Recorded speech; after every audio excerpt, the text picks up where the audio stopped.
चलिए, तो अपना पर्सनल वेबसाइट या ब्लॉग क्रिएट करने के लिए हमें ज़रूरत होती है 2 चीज़ों की। कौन सी 2 चीज़ें? सबसे पहले हमें ज़रूरत होती है एक डोमेन की, जो हमने ऑलरेडी परचेज़ कर लिया है, और दूसरी चीज़ हमें ज़रूरत होती है वेब होस्टिंग की, कि क्या आपकी जो वेब होस्टिंग सर्विस है, वो रिलायबल है? क्या वो फास्ट है? और क्या आप उसके ऊपर डिपेंड रहकर सपोर्ट पा सकते हैं? तो इन 3 फैक्टर्स को अगर मैं कंसिडर करता हूँ, तो मेरे पर्सनल एक्सपीरियंस के बेसिस पर ऐसे 2 सर्विस प्रोवाइडर हैं, जिनकी सर्विस का आप यूज़ कर सकते हैं। अब जिन लोगों के पास थोड़ी बजट कॉन्स्ट्रेंट है, लेकिन still they want to get the best value for their money, वो होस्टिंगर के साथ जा सकते हैं, जिसकी वेब होस्टिंग करीब आपको 1500 के आसपास मिलेगी 1 साल के लिए। अच्छा, अगर दूसरी तरफ हम जाते हैं साइट ग्राउंड की तरफ, तो SiteGround is a premium web hosting service provider, जिसकी सर्विस रियली प्रीमियम क्लास की है। और डेफिनेटली जब the service are of premium class, तो वो एक्सपेंसिव भी होंगी, रिलेटिवली एक्सपेंसिव होंगी, but it is even value for money, क्योंकि these are the premium service, they have got priority support. उनके पास प्रायोरिटी सपोर्ट भी मिलेगा आपको, उनके पास स्पीड भी बहुत अच्छी होगी। लेकिन अगर आप जस्ट गेटिंग स्टार्टेड कर रहे हैं, अगर आपके पास बजट कंस्ट्रेंट है, तो आप होस्टिंगर वाले ऑप्शन के पास भी जा सकते हैं। लेकिन यहाँ पे एक बहुत ही इंपॉर्टेंट चीज मैं आपको बताता हूँ। अब ये सारी कंपनी, क्योंकि मार्केट में बहुत सारे दूसरे कॉम्पिटिटर्स भी अवेलेबल होते हैं, तो ये कंपनीज हमारे जैसे ट्रेनर्स और डिजिटल मार्केटर्स को कुछ स्पेशल डिस्काउंट्स ऑफर प्रोवाइड करती हैं, और वो डिस्काउंट ऑफर्स का यूज कर आप जो इनकी एग्जिस्टिंग सर्विसेज होती हैं, उनके ऊपर कुछ एडिशनल डिस्काउंट पा सकते हैं। तो ये मेरी स्पेसिफिक लिंक है, जिनका यूज अगर आप करते हैं, then you can get some additional discounts from these websites. इन लिंक्स का यूज करिए, इनको मैंने डिस्क्रिप्शन में भी डाल के रखा हुआ है, तो अगर आप डिस्क्रिप्शन में जाते हैं तो डिस्क्रिप्शन से जाकर भी क्लिक कर सकते हैं और इन वेबसाइट्स पे जाकर होस्टिंग परचेज कर सकते हैं। चलिए, तो मैं आ गया हूं अपनी स्क्रीन पर और मैंने एड्रेस बार में टाइप कर ली है वो यूआरएल, जिससे आप पा सकते हैं एडिशनल डिस्काउंट। तो हम क्या करने वाले हैं, ये देखिए, ये यूआरएल है जिसका आपको यूज करना है, pratham.com/advice/hostinger। अगर आप ये यूआरएल डालते हैं और उसके बाद जाकर अपनी वेब होस्टिंग परचेज करते हैं, तो आपको कुछ एडिशनल डिस्काउंट मिल सकता है। ठीक है, तो हम चलते हैं और इस लिंक के ऊपर क्लिक करते हैं। आपको अगर स्टोरी में सुनाऊं, तो मैं जब आज से 5-6 साल पहले जब मैंने अपना ब्लॉग स्टार्ट करने के बारे में सोचा था, सो मैं भी इस बारे में थॉटफुल था कि भाई मैं ब्लॉग स्टार्ट करूं या नहीं करूं, but it was one of the best decision that I have taken. क्योंकि जब मैंने अपना ब्लॉग स्टार्ट किया, later on I got a job based on that blog. मैंने उसे as a case study present किया अपने जॉब इंटरव्यू में, and then I had no past experience of digital marketing, but I got a job as a digital marketing manager. मेरे पास कोई past experience नहीं था अपनी डिजिटल मार्केटिंग स्किल्स को prove करने का, but based on that blog I got the job of a digital marketing manager. मुझे एक डिजिटल मार्केटिंग मैनेजर की जॉब मिल गई। तो इस बात से आप समझ सकते हैं कि अपना खुद का ब्लॉग आपके लिए क्या कर सकता है। तो देखिए, होस्टिंगर पे मुझे दिखाई दे रहा है जो प्लान, वो है 59 रुपीज़ पर मंथ। लेकिन ये generally most of the cases 4 साल के लिए जब आप परचेज करते हैं, तब इस तरीके की प्राइसिंग आती है। और अभी जो ऑफ चल रहा है, that is 70% of, plus free SSL certificate भी आपको मिल सकता है। तो हम क्या करते हैं, हम स्टार्ट नाउ बटन पे क्लिक कर लेते हैं, और ये हमारे पास 3 तरीके की होस्टिंग के ऑप्शंस अवेलेबल हैं। पहली होस्टिंग में एक सिंगल वेबसाइट आप होस्ट कर सकते हैं। दूसरे तरीके की 119 पर मंथ की जो होस्टिंग है, उसमें आप 100 वेबसाइट होस्ट कर सकते हैं। और जो 219 की पर मंथ वाली बिजनेस वेब होस्टिंग है, वहाँ पर भी आप 100 वेबसाइट लोड कर सकते हैं और वहाँ पर कुछ एडिशनल रिसोर्सेस मिलेंगे। बट एज अ बिगिनर हम किस तरीके की होस्टिंग में इंटरेस्टेड हैं भाई? अभी तो हमें अपनी सिंगल वेबसाइट ही होस्ट करनी है। तो मैं चलकर ऐड टू कार्ट बटन के ऊपर क्लिक कर देता हूँ। ठीक है, होस्टिंगर जो है that is a reliable web hosting service. आपको यहाँ पे आपकी वैल्यू फॉर मनी मिलता है। It is not the fastest web hosting service, but it is affordable and it gets the work done. ये आपको कहीं डाउन नहीं होने देगी। It is not the fastest but it is good. अब देखिए यहाँ पे हमारे पास क्या क्या ऑप्शन हो गए। हमारे पास एक सिंगल वेब होस्टिंग का ऑप्शन हो गया जहाँ पे 199, अगर आप एक महीने के लिए परचेज करते हैं तो 199 पर मंथ, अगर 12 महीने के लिए परचेज करते हैं तो 99 रुपीज़ पर मंथ पड़ेगा, 24 मंथ के लिए परचेज करते हैं तो 89 रुपीज़ पर मंथ, और 48 मंथ के लिए जब आप परचेज करते हैं तब आपको जाकर 59 रुपीज़ पर मंथ की कॉस्टिंग मिलने वाली है। तो जनरली एक जो वेबसाइट, नई वेबसाइट होती है, जो आपका ब्लॉग होता है, उसे रैंक करने में कम से कम 6 महीने से 1 साल का टाइम लगता है। तो आपको लगभग 1 साल के लिए कम से कम अपनी वेब होस्टिंग परचेज करनी चाहिए। तो आपका सब टोटल हो रहा है 1188, और लगभग आपने 1200 रुपये सेव कर लिए हैं। लेकिन ये 1188 के साथ में आपको जो जीएसटी टैक्स पे करना पड़ता है, उसके साथ में जो टोटल कॉस्टिंग बन रही है वो एट प्रेजेंट अभी 1400 रुपीज़ बन रही है। अब ये जो अमाउंट है ये वेरिएबल है, अभी 70% डिस्काउंट चल रहा है, इसलिए आपको ये अमाउंट दिख रही है। हो सकता है जब आप ये वेब होस्टिंग सर्विस बुक करना चाहेंगे तब कोई दूसरा ऑफर चल रहा होगा, जो डिस्काउंट ऑफर होगा वो कुछ दूसरा होगा, तो आपकी प्राइसिंग चेंज हो सकती है।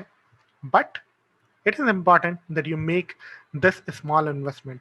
ये स्मॉल इन्वेस्टमेंट करना ज़रूरी है क्योंकि हम डिजिटल मार्केटिंग को सीरियसली सीखना चाहते हैं, डिजिटल मार्केटिंग में सीरियसली ग्रो करना चाहते हैं।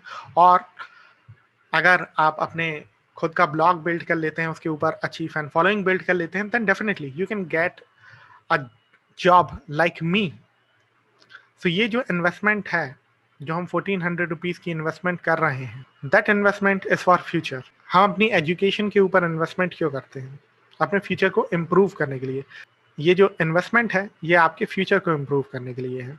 तो अगर आप सीरियस हैं then go ahead and get this deal.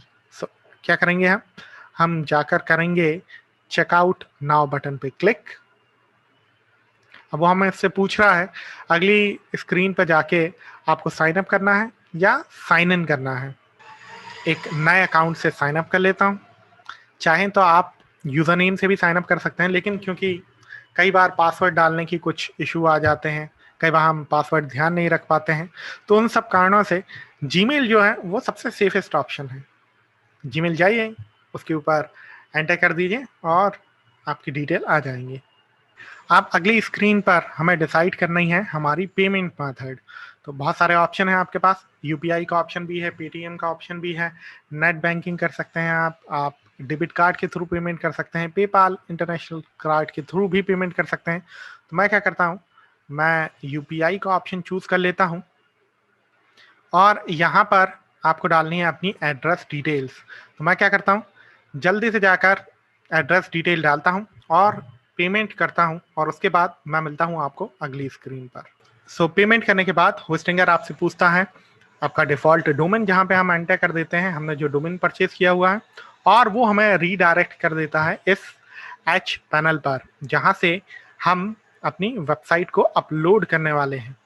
अब इस एच पैनल पर जो होस्टिंग के अंदर हमें मैनेज ऑप्शन पे क्लिक करना है। यहाँ पे काफ़ी सारे ऑप्शंस दिखाई दे रहे हैं।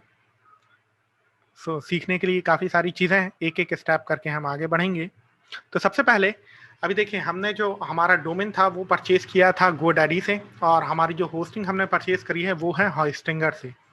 अब गोडैडी को कैसे पता चलेगा कि होस्टिंगर से आपने वेब होस्टिंग परचेज करी है, और होस्टिंगर को कैसे पता चलेगा कि गोडैडी ने आपको डोमेन प्रोवाइड किया है? तो इसमें आपस में इन दोनों को लिंक करना ज़रूरी है।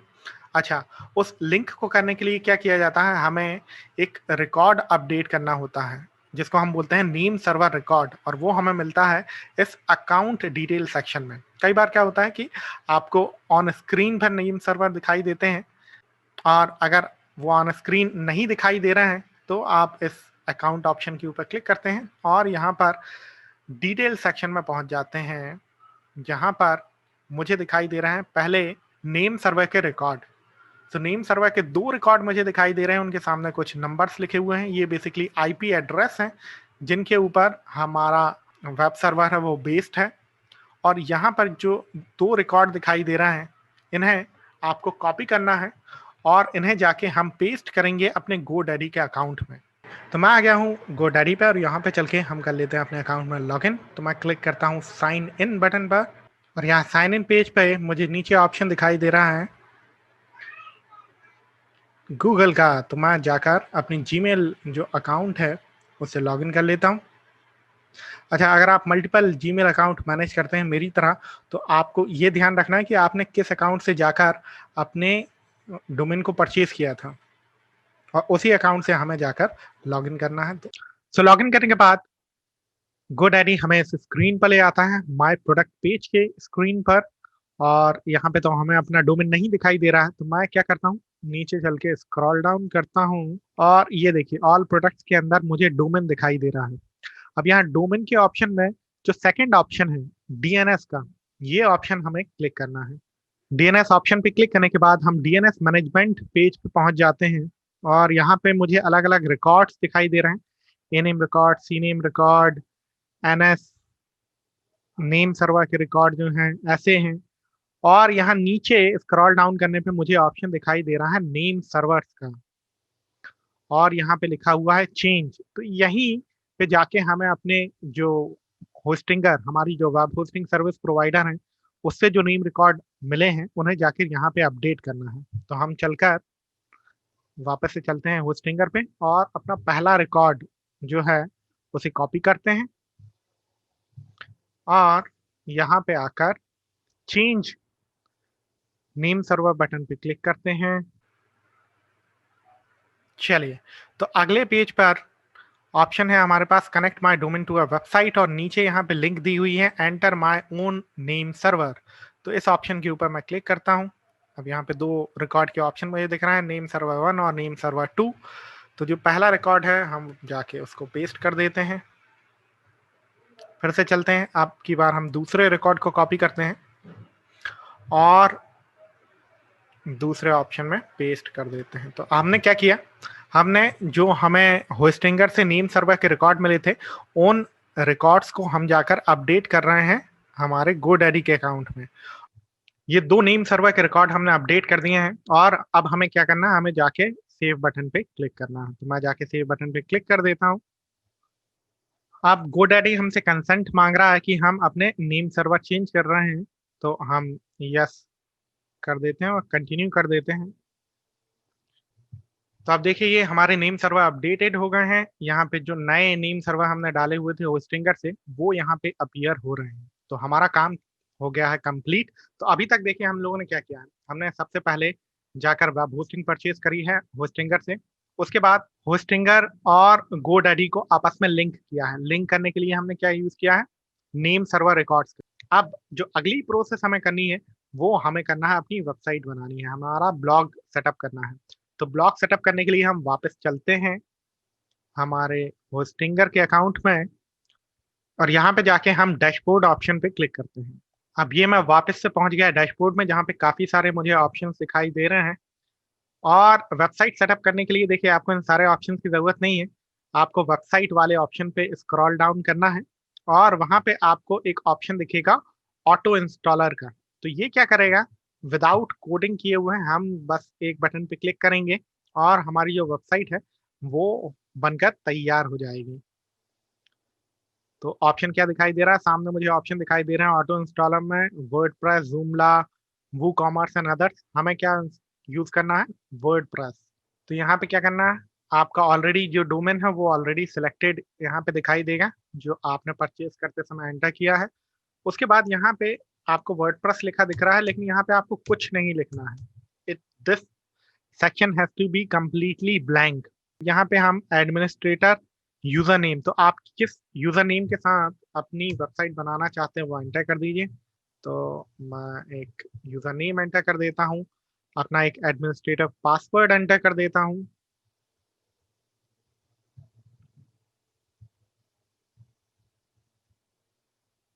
ठीक है, एडमिनिस्ट्रेटर ईमेल एंटर करता हूं, तो जो हमारी ईमेल है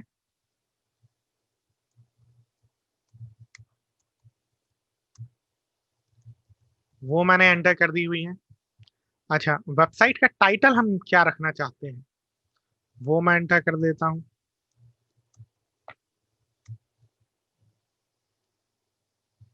ऑप्शन है turn off the automatic application updates, update only to more minor version, और always update to latest available version. तो इसमें से हमें टर्न ऑफ करना है, हम नहीं चाहते कि वर्डप्रेस ऑटोमेटिकली अपडेट हो जाए। तो मैंने टर्न ऑफ ऑप्शन पे क्लिक कर दिया, और अब बस मुझे ये करना है कि मुझे इंस्टॉल बटन पे क्लिक करना है। आपको इंस्टॉल बटन पे एक बार क्लिक करना है। तो ये मैंने एक बार क्लिक किया इंस्टॉल बटन पर, हमारी जो वेबसाइट है वो हो जाएगी इंस्टॉल। हालांकि एक बार क्लिक करने के बाद वेबसाइट इंस्टॉल हो जाती है और वापस से आपको इंस्टॉल का ऑप्शन दिखने लगता है। तो इस बारे में कंफ्यूज ना हो कि वेबसाइट इंस्टॉल हुई है या नहीं हुई है, वो अभी हम चलकर अगले टैब में देखते हैं। तो मैंने ओपन कर ली वेबसाइट intalk.in, और लेट्स सी। तो ये देखिए हमारी वेबसाइट बिना किसी कोडिंग के तैयार हो गई है। अभी ये सही लुक में नहीं है, लेकिन हमने अपनी प्रोसेस स्टार्ट कर दी है। तो अगले वीडियो लेसन में हम चल के देखेंगे कि इसको किस तरीके से सही लुक में कस्टमाइज करना है। हमने काफी सारी टेक्निकल चीजें डिस्कशन करी हैं। आराम से वीडियो देखिए, उसकी स्टेप्स को स्टेप बाय स्टेप फॉलो करिए, और अपने लिए एक बढ़िया सा वर्डप्रेस ब्लॉग, आपकी खुद की वेबसाइट जो है वो इंस्टॉल कर लीजिए। और मैं मिलता हूँ आपसे अगले वीडियो लेसन में, जहां पर चलकर हम अपने ब्लॉग को कस्टमाइज करेंगे। So that's your task today, and I will see you in the next video lesson.